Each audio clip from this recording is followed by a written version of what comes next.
આકાશવાણી અમદાવાદ વડોદરા પ્રાદેશિક સમાચાર બકુલા પરમાર વાંચે છે. સમગ્ર દેશમાં યોજાઈ રહેલી વિકસિત ભારત સંકલ્પ યાત્રામાં અત્યાર સુધીમાં 1 કરોડથી વધુ આયુષ્યમાન કાર્ડ લાભાર્થીઓને આપવામાં આવ્યા છે. આરોગ્ય વિભાગની યાદીમાં જણાવ્યું છે કે અત્યાર સુધીમાં યોજાયેલા 79,487 આરોગ્ય શિબિરોમાં 1 કરોડ 31 લાખથી વધુ નાગરિકોએ આરોગ્ય સેવાનો લાભ મેળવ્યો છે. ઉલ્લેખનીય છે કે 3,462 ગ્રામ પંચાયતો અને શહેરી સ્થાનિક સ્વરાજ સંસ્થાઓમાં આરોગ્ય શિબિરોનું વિકસિત ભારત સંકલ્પ યાત્રા હેઠળ આયોજન કરાયું હતું. રાજ્યભરમાં સરકારની વિવિધ યોજનાઓની માહિતી લોકો સુધી પહોંચાડવા માટે વિકસિત ભારત સંકલ્પ યાત્રા ચાલી રહી છે, જે અંતર્ગત જામનગર જિલ્લામાં ગામડે ગામડે વિકસિત ભારત સંકલ્પ યાત્રામાં લોકોને વિવિધ યોજનાઓની જાણકારી આપવામાં આવી રહી છે. અમારા મોરબીના પ્રતિનિધિ રવિ મોટવાણી જણાવે છે કે ટંકારા તાલુકાના ખીજડીયા ગામે ગ્રામજનોએ પ્રધાનમંત્રી નરેન્દ્ર મોદીનો રેકોર્ડ કરેલો પ્રજાજોગ સંદેશો સાંભળી ફિલ્મનું પ્રદર્શન નિહાળ્યું હતું અને વિકસિત ભારત માટે પ્રતિજ્ઞા લીધી હતી. આ કાર્યક્રમમાં મહાનુભાવોના વરદ હસ્તે સરકારની વિવિધ કલ્યાણકારી યોજનાઓના લાભાર્થીઓને વિવિધ લાભોનું વિતરણ કરવામાં આવ્યું હતું. અમારા મહેસાણાના પ્રતિનિધિ જયંતિ ચૌધરી જણાવે છે કે વિકસિત ભારત સંકલ્પ યાત્રા અંતર્ગત વિસનગર તાલુકાના કામલપુર ગામે પશુ આરોગ્ય કેમ્પનું આયોજન કરવામાં આવ્યું હતું. ગુજરાત સરકાર દ્વારા વાયબ્રન્ટ ગુજરાત વૈશ્વિક રોકાણકાર પરિષદ પહેલા આજે હૈદરાબાદમાં એક રોડ શો યોજાયો છે. રાજ્ય સરકારના સૂક્ષ્મ લઘુ અને મધ્યમ ઉદ્યોગ રાજ્યમંત્રી જગદીશ વિશ્વકર્મા રોડ શોનું નેતૃત્વ કરશે અને હૈદરાબાદમાં કાર્યક્રમને સંબોધશે. રોડ શોની શરૂઆતમાં વાયબ્રન્ટ ગુજરાત 2024 અને ગિફ્ટ સિટી ઉપર દ્રશ્ય શ્રાવ્ય ફિલ્મ દર્શાવાશે. રાજ્ય સરકારના અધિક ઉદ્યોગ કમિશનર કુલદીપ આર્ય ગુજરાતમાં વ્યવસાયની તકો ઉપર પ્રેઝન્ટેશન આપશે. વાયબ્રન્ટ ગુજરાત વૈશ્વિક રોકાણ પરિષદ અંતર્ગત ગાંધીનગરના મહાત્મા મંદિરમાં 11મી જાન્યુઆરીએ કૌશલ્ય વિકાસ વિષય ઉપર સેમિનાર યોજાશે. આવનાર સમયમાં ચોથી ઔદ્યોગિક ક્રાંતિને ધ્યાનમાં લઈ રાજ્યના યુવાનોને કૌશલ્યબદ્ધ કરવા આ સેમિનારનું આયોજન કરવામાં આવ્યું છે. ગાંધીનગરમાં આ અંગે પત્રકાર પરિષદને સંબોધતા શ્રમ અને રોજગાર વિભાગના અધિક મુખ્ય સચિવ અંજુ શર્માએ કહ્યું કે 2 તબક્કામાં આ સેમિનાર યોજાશે, જેમાં આવનાર સમયમાં ઉદ્યોગોની જરૂરિયાત મુજબ કૌશલ્ય ધરાવતા યુવાનોનું નિર્માણ અને કૌશલ્ય વિકાસ માટે વૈશ્વિક નેટવર્ક વિકસાવવા જેવા વિષયોને આવરી લેવાશે.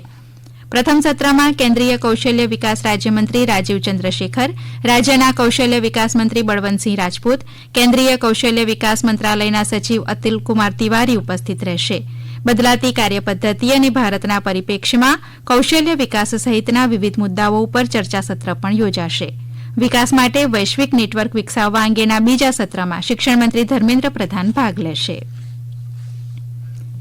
કેન્દ્ર સરકારના જળ જીવન મિશન અંતર્ગત પાણી પુરવઠા વિભાગની એક ટીમે મહેસાણા જિલ્લાના બહુચરાજી તાલુકાના શંખલપુર ગ્રામ પંચાયતની કામગીરીને બિરદાવી છે. પાણી પુરવઠા વિભાગના 25થી વધુ અધિકારીઓની ટીમે પાણી ક્ષેત્રે આત્મનિર્ભર શંખલપુર ગામની મુલાકાત લઈને ગામની પાણી વિતરણ વ્યવસ્થા, જળ વ્યવસ્થાપન અને પાણી બચાવવા માટે થઈ રહેલી કામગીરીનું નિરીક્ષણ કર્યું હતું. અમારા મહેસાણાના પ્રતિનિધિ જયંતિ ચૌધરી જણાવે છે કે કેન્દ્રીય ટીમમાં રાજસ્થાન, મહારાષ્ટ્ર, મધ્યપ્રદેશ અને ગુજરાતના પાણી પુરવઠા વિભાગના 25થી વધુ અધિકારીઓનો સમાવેશ કરાયો હતો. વાહન વ્યવહાર મંત્રી હર્ષ સંઘવી અને આરોગ્ય મંત્રી ઋષિકેશ પટેલની ઉપસ્થિતિમાં મહેસાણાના જોટાણા ખાતે બંધાનારા નવા એસટી બસ સ્ટેશનનો ખાતમુહૂર્ત સમારોહ યોજાયો હતો. ગુજરાત રાજ્ય માર્ગ વાહન વ્યવહાર નિગમ દ્વારા 603 કરોડ 79 લાખ રૂપિયાના ખર્ચે આ બસ સ્ટેશન બનાવવામાં આવશે. આ પ્રસંગે મહેસાણા જિલ્લા એસટી વિભાગના નિયામક તેમજ કર્મચારીઓ ઉપસ્થિત રહ્યા હતા. ડાંગ જિલ્લામાં 5 દિવસ સુધી ચાલનારો ડુંગરદેવનો ઉત્સવ ઉજવાઈ રહ્યો છે. અમારા ડાંગના પ્રતિનિધિ મુનિરા શેખ જણાવે છે કે પ્રકૃતિ પૂજક ડાંગના લોકો ખેતીવાડી, ઢોરઢાંખર અને બાળકોની સુખ શાંતિ માટે ડુંગરદેવને માનીને તેની પૂજા કરે છે.